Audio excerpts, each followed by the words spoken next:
Fala pessoal, eu sou Rodrigo Eng e esse é mais um episódio do podcast do Layup, informação de bandeja sobre a NBA.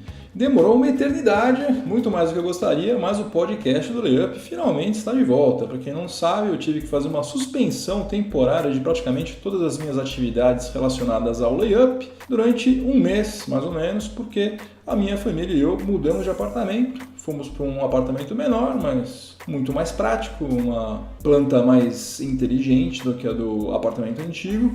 Só que a gente teve que fazer várias reformas e nesse intervalo, o pouco tempo livre que eu geralmente tenho para me dedicar ao layup foi para o espaço. Aquela história de ficar tocando obra, comprando material, fiscalizando se as coisas estão sendo feitas adequadamente, aquela coisa toda que vocês sabem muito bem como funciona.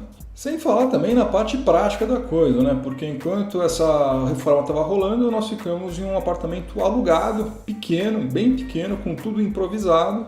Aliás, muito obrigado à nossa amiga Kátia, que quebrou um galho gigantesco, alugando pra gente um apartamento por apenas 2 meses, né? Que é uma coisa que pouquíssimos locadores fazem, mas enfim.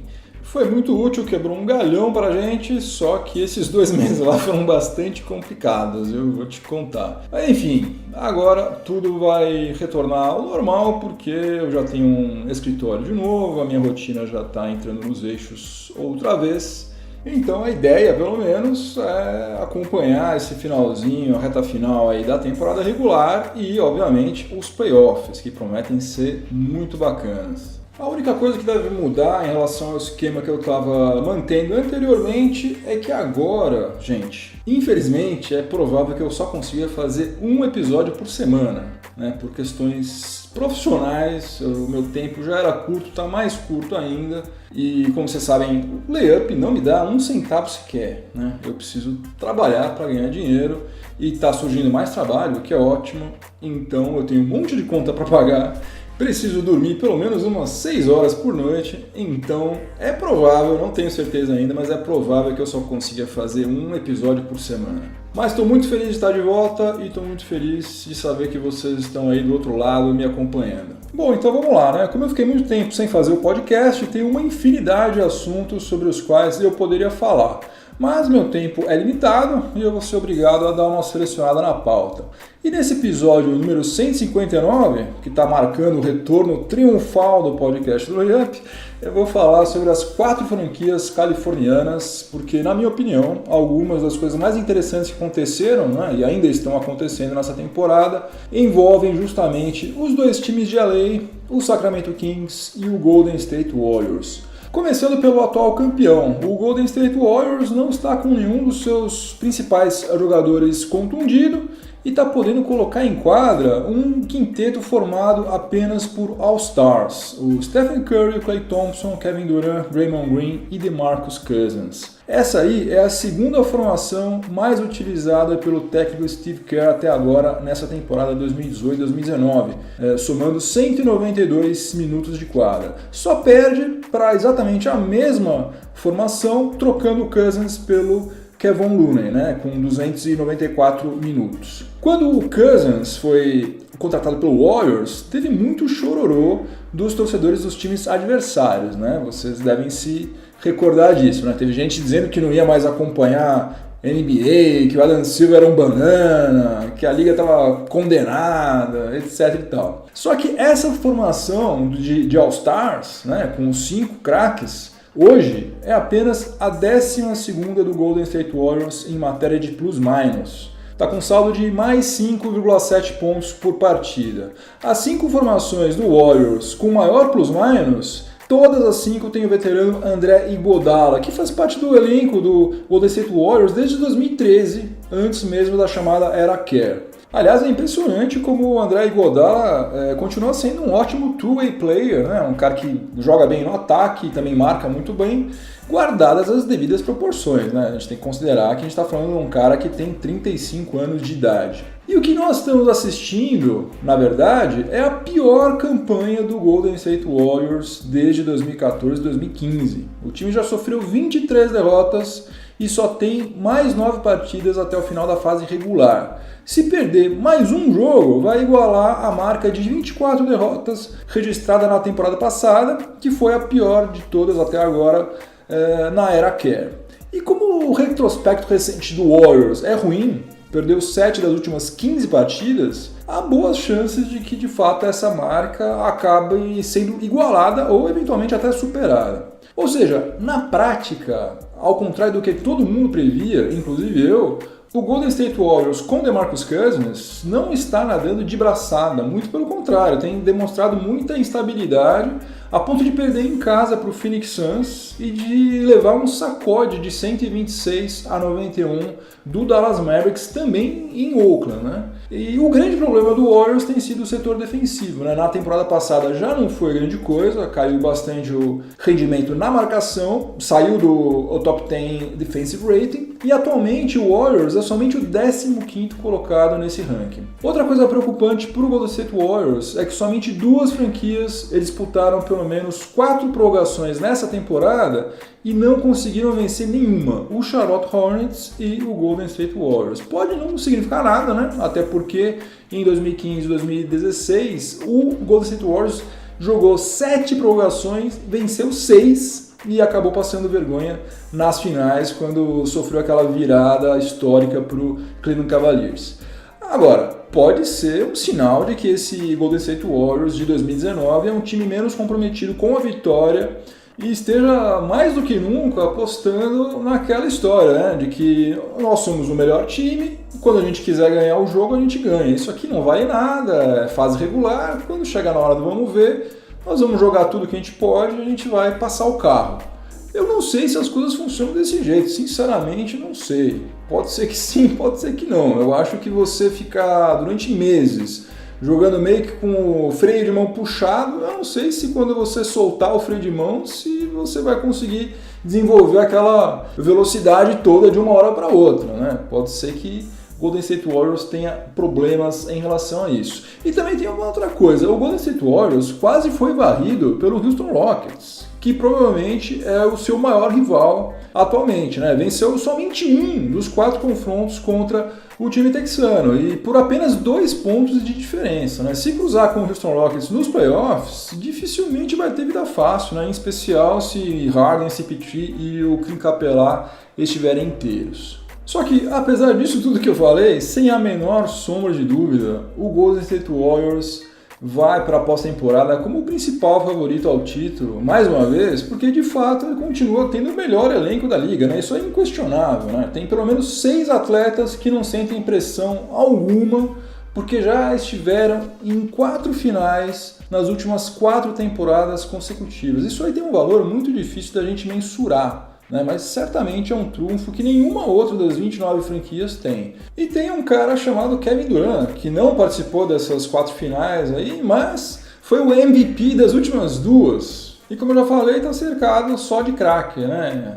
Klay Thompson, Stephen Curry, Draymond Green, DeMarcus Cousins, Iguodala, não é um craque, mas é um cara fora de série, Shaun Livingston.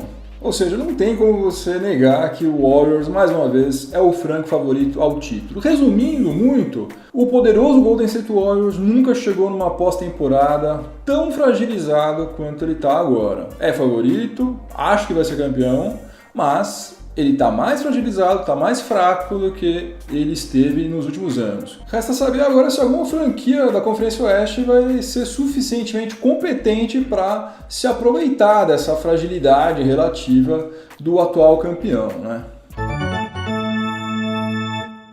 No segundo período do podcast do Layup, eu vou falar sobre o Sacramento Kings, que é um time que não vai chegar aos playoffs, mas já garantiu a sua melhor campanha desde 2007 e 2008. E se mantiver o mesmo aproveitamento que está registrando agora, vai terminar a fase regular com a melhor campanha desde 2005 e 2006. Vlad Divac fez um monte de bobagens nos seus primeiros anos comandando o Sacramento Kings, mas ele merece todos os créditos pela evolução da franquia nessa temporada. Quando ele negociou DeMarcus Cousins com o New Orleans Pelicans em 2017, Vlade Divac declarou que em 2 anos o Sacramento Kings estaria em melhor situação do que estava naquele momento. E ele acertou em cheio, né? Em todas as 6 temporadas nas quais o Sacramento Kings contou com o DeMarcus Cousins no seu elenco, nunca venceu mais do que 33 partidas na fase regular. Agora já tem 36 vitórias e, o que é mais importante do que isso, tem um caminho claro para seguir, muito graças ao trabalho do Vlade Divac. E quais são os pontos que, se eu fosse torcedor do Sacramento Kings, eu iria prestar muita atenção, porque o futuro da franquia está aí. Primeiro ponto, De'Aaron Fox vai ser um dos melhores armadores da NBA dentro de 2 ou 3 temporadas no máximo, hein? No máximo. E não no futuro, não uma coisa distante e tal. Agora, já hoje, ele corre o risco de ser eleito o Most Improved Player. É que a concorrência está pesada, né? Tem pelo menos mais uns 3 ou 4 camaradas aí que também evoluíram demais. Mas De'Aaron Fox vai ser o nome dessa franquia, pode escrever o que eu estou falando. Buddy Hield está entre os jogadores com melhor aproveitamento nos arremessos de 3 pontos da NBA, está com 43,2%. E é o único jogador do Kings não chamado DeMarcus Cousins com média superior a 20 pontos por partida desde a temporada 2015-2016. Então, em matéria de pontuação, Buddy Hield está produzindo mais ou menos a mesma coisa que DeMarcus Cousins produzia, só sendo que ele é mais jovem e sendo que o jogo dele encaixa de maneira muito mais harmônica com o resto do time. É uma coisa mais moderna, mais dinâmica, mais ágil, e é um cara que, até onde a gente sabe, pelo menos, não cria 1/10 dos problemas de vestiário que DeMarcus Cousins criava, né? Então, mérito para Vlade Divac mais uma vez. Marvin Bagley III é apenas o 6º calouro na história da franquia do Sacramento Kings, com médias de pelo menos 14 pontos e 7 rebotes, sendo que 3 dos outros 5 são membros do Hall da Fama, o Maurice Stokes, o Oscar Robertson e o Jerry Lucas. Calma, não estou falando que o Marvin Bagley III vai ser Hall da Fama, que ele vai ser um cara fora de série. Não sei o que ele vai ser, não faço ideia. O que a gente sabe hoje é que, vindo do banco de reserva, na sua primeira temporada na NBA, ele, jogando 24 minutos por partida, 25 praticamente, ele produziu um volume de jogo muito bom para um menino que tem 19 anos de idade, né? Não sei se ele já fez 20, deixa eu ver aqui. Não, fez 20 agora, recentemente, no dia 14 de março. Mas enfim, é muito novo. Então, se por um lado o Vlade Divac merece críticas por não ter selecionado o Luka Doncic na segunda escolha, por outro lado, ele não jogou fora, né? Essa escolha aí não foi jogada no lixo como outros general managers fizeram já. Selecionou um cara que tem tudo, mas tudo mesmo, para ser muito útil para o Kings durante vários anos. Outro ponto no qual o torcedor do Sacramento Kings tem que se fixar, porque é uma coisa importante, de verdade, é que a equipe mostrou uma evolução nessa temporada que a gente pode classificar como sendo sustentável, porque ela aconteceu nos 2 lados da quadra. E nenhum time chega a lugar nenhum só marcando ou só atacando. Basquete, você precisa jogar dos 2 lados da quadra. Uma coisa meio óbvia, mas tem gente que se esquece disso, né? Tem gente que quer fazer 150 pontos, mas sofre 160. Ou tem uma defesa fantástica, né? Nossa, a gente não sofre mais do que 95 pontos por partida. Mas para você marcar 95 pontos é um sufoco miserável. O seu ataque não consegue fazer cesta. Daí não adianta nada, né? E não, o Sacramento Kings evoluiu nas 2 frentes. Na temporada passada, o time foi o 29º em Offensive Rating e foi o 28º em Defensive Rating. Ou seja, estava na rabeira dos 2 rankings aí, né? E agora está em 18º e em 16º, respectivamente, nesses 2 rankings. E ainda tem um net rating negativo, né? Tá menos 0,7, mas é muito melhor do que o que tinha na temporada passada, quando teve net rating de menos 7,2, que foi o 2º pior de toda a NBA. E para fechar, o Sacramento Kings é a 9ª franquia com mais cap space, né? Com mais espaço para contratações na sua folha de pagamentos, para a próxima temporada, para 2019-2020. E como não vai para os playoffs, ainda tem a possibilidade de fisgar alguma coisa interessante no draft de 2019. Por falar em draft, a tabela do Kings nesse final de fase regular é bem complicada, viu? Tem Houston Rockets 2 vezes, tem Trail Blazers, tem Utah Jazz, San Antonio Spurs, enfim, tá enrolado. Ao todo são 9 jogos, sendo que 6 são fora de casa e 5 são contra times com campanhas positivas. Eu não vou ficar surpreso se o De'Aaron Fox ou Buddy Hield aparecerem com alguma contusão misteriosa e acabarem sendo convenientemente poupados, ou os dois, ou apenas um deles, só por precaução, né, entre aspas, nesses jogos finais. De todo modo, essa temporada 2018-2019 vai ficar marcada como aquela em que o Sacramento Kings saiu da mediocridade pelos próprios méritos, né, sem pegar atalhos, e com a possibilidade de se manter relevante nos próximos anos. Vamos ver agora como é que o Vlade Divac vai usar o seu orçamento na próxima Free Agency. O intervalo do podcast do Layup tem o patrocínio de Life at Campus. Se você ainda não conhece a Life at Campus, está mais do que na hora de você conhecer. A Life at Campus oferece a possibilidade de você estudar em uma universidade norte-americana, frequentando cursos de inovação, finanças, compliance, direito, economia, entre vários outros temas. Os cursos, como eu já falei, são em universidades norte-americanas, lá nos Estados Unidos, mas as aulas são todas em português. Então, mesmo quem não domina o inglês, não vai ter dificuldade alguma de compreensão. Os cursos são ministrados por profissionais reconhecidos internacionalmente, tanto no meio acadêmico quanto no âmbito empresarial. E ao final do curso, o aluno recebe um certificado emitido pela própria universidade que certamente vai enriquecer qualquer currículo. Atualmente, a Life at Campus promove cursos em 3 cidades norte-americanas, Orlando, Miami e Las Vegas. E para quem curte NBA, tem um diferencial muito bacana. Nos cursos em Orlando e Miami, conforme a época do ano, você tem a possibilidade não apenas de assistir uma partida, mas também de cobrar lances livres nas mesmas quadras por onde já pisaram e ainda pisam alguns dos maiores jogadores de todos os tempos. Outra coisa, várias empresas estão premiando os seus funcionários que mais se destacaram com cursos da Life at Campus, porque trata-se de um prêmio que agrega valor ao currículo do funcionário e também traz benefícios diretos para a própria empresa, que passa a ter um colaborador mais capacitado e mais satisfeito. Para mais informações, acesse lifeatcampus.com. E você, ouvinte do podcast do Layup, basta informar o código promocional LAYUP no momento de efetuar sua matrícula, que daí você vai receber um desconto exclusivo. Repetindo, lifeatcampus.com. Hoje é dia do nosso quadro 8 e 80. Se você não sabe como funciona esse quadro, eu explico rapidamente. Eu seleciono 2 performances da semana anterior, uma excelente e outra péssima, particularmente no que diz respeito aos arremessos de quadra. E o 8 da semana 23 foi o Davis Bertans, o ala pivô do San Antonio Spurs, que teve uma performance horrível na derrota para o Houston Rockets no dia 22 de março. O letão tentou 10 arremessos de quadra e só converteu 1 em 27 minutos. Terminou o jogo com mais faltas, 5 faltas, do que pontos. Marcou só 3 pontos. E aproveitando que eu mencionei o Davis Bertans, vale a pena falar rapidinho do irmão mais velho dele, o Davis Bertans, alarmador de 29 anos de idade, que assinou um contrato pelo piso salarial da NBA até julho de 2020 com o New Orleans Pelicans, no comecinho do mês de março, quando o podcast do Layup ainda estava em stand-by.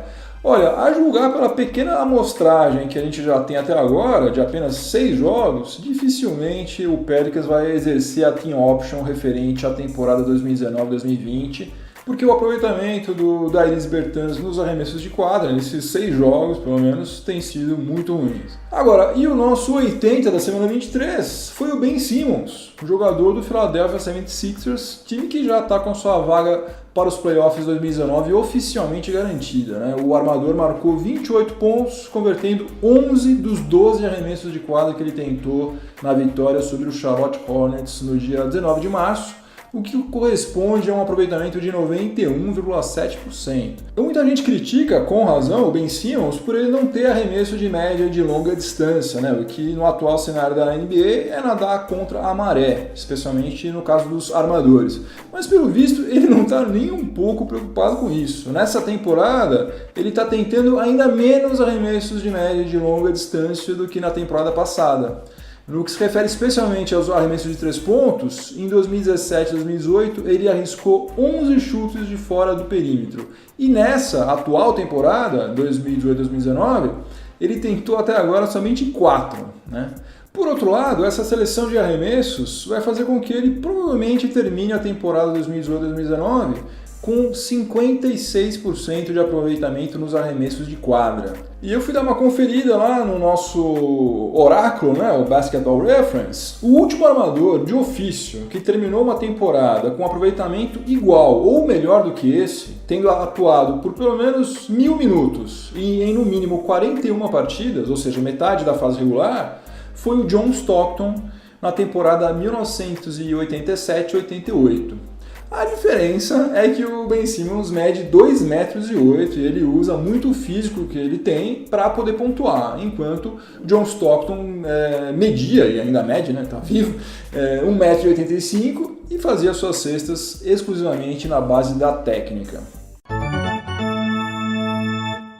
No terceiro período do podcast do Layup, eu vou falar sobre mais um time californiano. Dessa vez eu vou falar sobre o Los Angeles Clippers. Eu não sei se algum nerd viciado em NBA analisou as mais de 70 temporadas da liga para conferir isso, mas eu aposto que o que está acontecendo com o Los Angeles Clippers é algo inédito na história da NBA.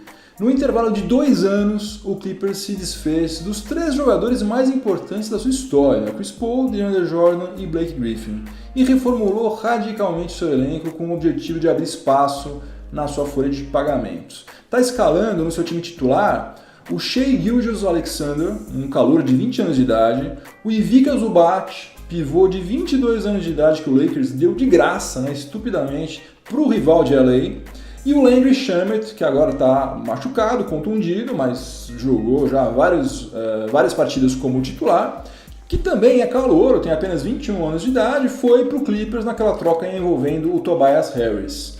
O natural numa situação dessas seria que o time estivesse afundado em derrotas, né? Tanqueando alucinadamente. Só que esse time jovem e todo reformulado, sem nenhuma estrela no seu elenco, já garantiu a sua vaga nos playoffs 2019 da Conferência Oeste. Não estou falando de leste, não, Oeste. Com a possibilidade até de ter um mando de quadra na primeira rodada. É muito provável que isso não estivesse nos planos de Jerry West, né, que é o executivo que arquitetou toda essa revolução no elenco do Clippers, já que dificilmente o Clippers vai muito longe nos playoffs e, por fazer essa ótima campanha, já perdeu o direito de participar do sorteio do draft de 2019.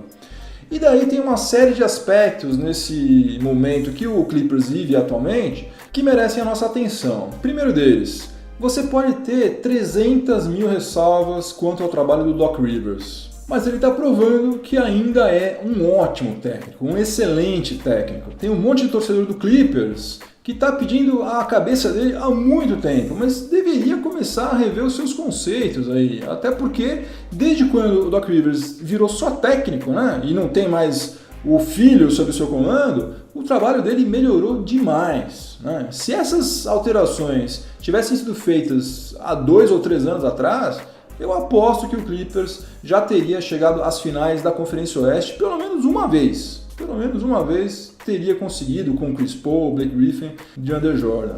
Obviamente, ainda faltam muitas peças para que o Los Angeles Clippers possa brigar mano a mano com o Houston Rockets, Golden State Warriors, até Denver Nuggets talvez. Denver Nuggets acho que está num patamar acima atualmente. Mas técnico, pode ficar tranquilo, você que torce para o Clippers, que técnico vocês têm, gente. Outro ponto que eu queria ressaltar é Lou Williams, né? Lou Williams está no páreo e talvez seja o maior favorito a mais um prêmio de Sixth Man of the Year, né? O melhor sexto homem da temporada, melhor reserva. Ele está com média superior a 20 pontos por partida pela segunda temporada consecutiva, que é um fato inédito nos seus 14 anos de NBA. E se isso acontecer, ele vai se juntar ao Jamal Crawford, né? Como os únicos jogadores que já conquistaram esse prêmio 3 vezes, sendo que 4 vezes ao todo com a camisa do Clippers. Crawford fez isso 2 vezes e agora, né, Lou Williams, se conseguir mais uma vez, seria também pela segunda vez com a camisa do Los Angeles Clippers. A minha torcida, vou ser muito honesto, muito sincero, a minha torcida é pelo Spencer Dinwiddie, né, alarmador do Brooklyn Nets. Mas se ficar novamente com o Lou Williams, ou mesmo com o Montrezl Harrell, né, que está jogando muito bem também, o prêmio vai ficar em ótimas mãos. Agora, para fechar, em relação ao Clippers, o que eu acho mais incrível de tudo, realmente eu estou pagando um pau, eu como torcedor do Lakers, estou com inveja mesmo, inveja branca, mas inveja, é sem dúvida alguma a mensagem que está sendo passada para os futuros free agents. né? Porque mesmo sem nenhuma estrela, o Clippers se manteve extremamente competitivo na conferência mais complicada da NBA e, ao mesmo tempo, garantiu nada menos do que 60 milhões de dólares de espaço na sua folha de pagamentos para a próxima temporada. Só o New York Knicks abriu um espaço maior, cerca de 73 milhões. Com uma singela diferença, né? Que o Knicks está fazendo a pior campanha de toda a NBA, disputando a Conferência Leste, que é muito mais fraca, né? Então você imagina só um cara que nem o Kawhi Leonard, Kyrie Irving, Kevin Durant, vendo o que esse time é capaz de fazer sem nenhuma estrela e tendo esse espaço gigantesco para pagar salários altíssimos. E que, apesar de contar com um elenco jovem, é um elenco acostumado a vencer, tem uma mentalidade vencedora. Os caras estão com campanha de 60% de aproveitamento na Conferência Oeste. Então o All-Star que chegar lá agora em julho, ou os All-Stars que eventualmente chegarem lá, eu duvido muito que eles passem em branco, né? Devem contratar seguramente 2 caras de peso, não sei quem, mas devem contratar. Mas enfim, seja eles quem forem, quando eles chegarem lá, eles não vão começar do zero. O Clippers já tem uma cultura de trabalho que está dando muito certo e, mais do que isso, tem uma mentalidade vencedora. A molecada que está lá está acostumada a entrar em quadra para ganhar. Isso aí, somado à lábia do Jerry West, eu tenho certeza que vai ter um peso muito forte no sucesso do Los Angeles Clippers na próxima Free Agency. E nunca é demais lembrar que o Clippers, tanto quanto o Lakers, tem sede em Los Angeles, né? Na badalada e ensolarada Los Angeles. Só que hoje, por incrível que pareça, apesar do Lakers contar com o melhor jogador de basquete do planeta, Los Angeles Clippers é um destino muito mais atraente para qualquer free agent do que o Lakers. No quarto e último período do podcast do Layup, eu vou falar sobre o meu Los Angeles Lakers. Antes da temporada começar, enquanto um monte de analista gringo que recebe salário para falar sobre a NBA apontava o Lakers não só como nome certo nos playoffs, mas até como favorito para chegar às finais da Conferência Oeste, o pessimista aqui apostou a contragosto que LeBron James não participaria da pós-temporada pela primeira vez desde 2004-2005, quando ele tinha apenas 20 anos de idade. E eu gostaria muito, de verdade, de ter errado, porque eu torço pro Lakers desde 1985, mas infelizmente eu acertei em cheio. Olha, apostar contra LeBron James é complicado porque ele é provavelmente um dos 5 melhores jogadores de todos os tempos, né? O cara tem um currículo absurdo e o que ele fez nessa segunda passagem pelo Cavs foi absolutamente incrível. Só que basquete continua sendo um jogo coletivo e o front office do Lakers não teve competência para cercar LeBron James com o mínimo de talento necessário para a coisa dar certo, né? Quem acreditava que Michael Beasley, Lance Stephenson, agora Mike Muscala, Reggie Bullock iriam conseguir ajudar LeBron James com 35 anos nas costas a carregar o piano em 82 partidas na Conferência Oeste, é a pessoa mais otimista da galáxia, para dizer o mínimo, né? Ou então não entende absolutamente nada de NBA. E agora fica um monte de gente pedindo a demissão de Luke Walton, como se ele tivesse alguma parcela de culpa nesse fiasco. Ele não tem culpa nenhuma, zero. Pode não ser o técnico ideal para o Lakers, mas nada teria sido diferente com outro cara comandando esse elenco mequetrefe que foi montado por Magic Johnson e Rob Pelinka. Todo mundo que acompanha a NBA há algum tempo está cansado de saber que o segredo do sucesso dos times do LeBron James sempre foi montar um elenco com pelo menos 2 caras, no mínimo 2 caras, que matam bola de longe. No Heat ele tinha Ray Allen, tinha Shane Battier, e gostem ou não gostem, Mario Chalmers matava um monte de bola de 3 pontos também. No Cavs, a coisa foi muito mais elaborada, né? Ele teve Kyrie Irving, Kevin Love, J.R. Smith, Channing Frye, depois Kyle Korver. Rechearam o elenco lá com um monte de gente que matava a bola de 3 pontos adoidado. Então se você fica fechadinho no garrafão, esses caras castigam de longe. Se você sai para marcar o perímetro, LeBron James transforma o seu garrafão no quintal dele, né? E foi assim que ele chegou a 8 finais consecutivas, né? Mas aparentemente tudo isso é uma grande novidade para a dupla Magic e Pelinka. A fase regular está terminando e o Lakers tem somente 2 jogadores, além do próprio LeBron James, que converteram pelo menos 100 bolas de 3 pontos. O Kentavious Caldwell-Pope matou 126 bolas e o Kyle Kuzma matou 124. Ambos com um aproveitamento inferior à média da NBA, que atualmente é de 35,4%. Enquanto isso, um cara chamado Brook Lopes já matou 179 bolas de 3 pontos nessa temporada, está com 37,4% de aproveitamento nos chutes de fora do perímetro. Para quem não se lembra, ele fazia parte do elenco do Lakers na temporada passada. Não foi procurado para renovar o seu contrato e acabou assinando com o Milwaukee Bucks por $3.3 milhões, que é menos do que o Lakers está pagando agora para o glorioso Mike Muscala. Mike Muscala ganha $5 milhões. $1.700.000 a mais do que Brook Lopes está recebendo no Bucks. E o Bucks é um time que está fazendo e está fadado a fazer a melhor campanha dessa temporada. E essa aí, gente, é só uma das imbecilidades gritantes que o front office do Lakers cometeu nessa temporada e que explicam em parte o fato de que a franquia está indo para sua 6ª temporada consecutiva sem participação nos playoffs. Eu poderia continuar entrando em detalhes de muitas outras cretinices que foram feitas, né? Como ter dado o Ivica Zubac de presente para o Clippers, né? Coisa que eu já havia mencionado no período anterior. Que mais? Ter deixado o Julius Randle ir embora na free agency do ano passado sem mover uma palha sequer para tentar segurá-lo. Ter desvalorizado e desestabilizado o próprio elenco tentando contratar Anthony Davis sem nem procurar saber se o New Orleans Pelicans tinha alguma intenção verdadeira de negociar com o Lakers. E o fato do time não ter um treinador especializado em arremesso, apesar de ser a franquia com o 2º pior aproveitamento em lances livres e em chutes de 3 pontos. Aliás, Lonzo Ball continua arremessando pessimamente mal, né? Tá tudo igual, não evoluiu nada, né? Se continuar assim, não sei que carreira esse cara vai ter, né? Porque um cara que não consegue colocar a bola dentro da cesta, vai ficar difícil.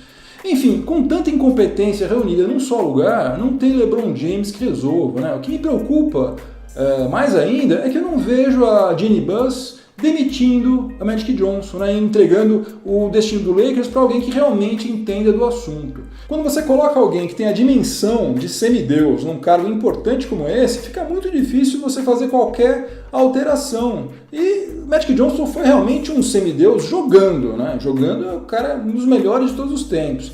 Mas como dirigente, ele está provando que é uma lástima, né? Pra você ter uma ideia, na Summer League de Vegas do ano passado, ele participou de uma transmissão de uma partida do Lakers, na qual ele falou o seguinte, que ele não estava montando o elenco para 2018-2019 pensando na fase regular, e sim nos playoffs. Pois é, Magic Johnson, dá para montar aquele meme do Pikachu surpreso, né, com aquela boca aberta, assim, porque você fez o seguinte, você fez um elenco sem pensar na fase regular e daí adivinha, o Lakers foi mal pra caramba na fase regular.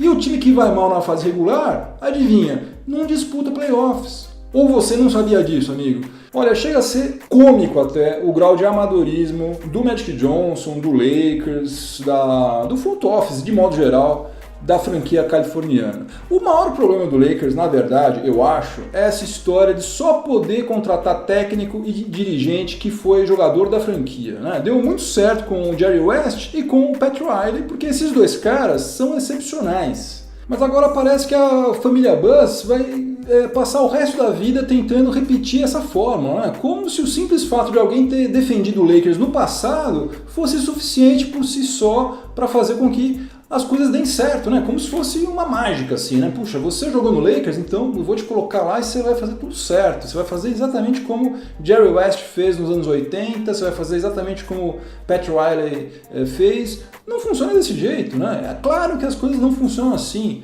E já está mais do que provado que o Lakers não é referência para nada em matéria de organização e de cultura de trabalho há muito tempo. Só que ninguém por lá tem um pingo de autocrítica para admitir isso e tentar mudar o rumo das coisas, como alguns rivais têm feito, né? Há pelo menos 2 décadas, o paradigma de uma franquia bem-sucedida, quem que é? É o San Antonio Spurs, isso é óbvio, né?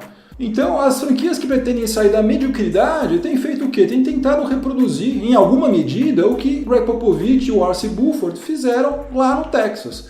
E como é que você pode fazer isso? Já que nem Popovich nem Buford vão sair de lá, obviamente. Contratando profissionais que trabalharam lá. Né? São os casos, por exemplo, do Brooklyn Nets, que contratou o Sean Marks, do Sixers, né, que contratou o Brett Brown já há mais tempo, e Milwaukee Bucks, que agora recentemente contratou o Mike Budenholzer.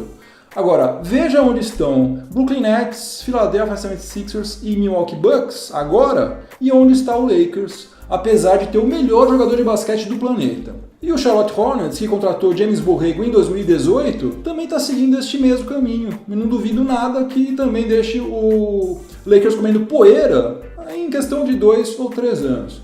Enfim, enquanto nós, torcedores do Lakers, continuarmos reféns das limitações administrativas do Magic Johnson, independentemente do que ele representa, né, para o Lakers e tal, é um monstro, é um dos meus maiores ídolos de todos os tempos, sou fã dele. Se ele aparecesse na minha frente, eu ajoelhava perante ele.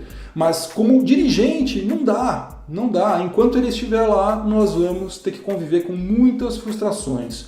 O ideal, de verdade, seria mantê-lo lá, deixa lá Magic Johnson como presidente de honra, presidente honorário, e monta um front office experiente, com gente jovem, que entende desse assunto, em torno do Rob Pelinka. Aí a coisa tem alguma chance de dar certo, mas no caminho que a gente está seguindo, olha, vai ser duro, viu, gente? Sinceramente, não sei se LeBron James suporta mais uma temporada como essa, viu? Se a próxima temporada for tão medíocre quanto essa, acho que a gente pode ter surpresas.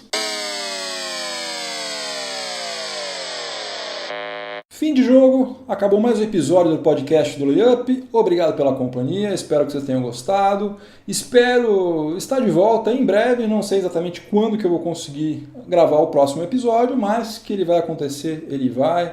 E também outra coisa, o Layup vai voltar a ser atualizado diariamente a partir de hoje, se o bom Zeus permitir. Um grande abraço para todo mundo, muito juízo como sempre e até a próxima. Tchau, tchau.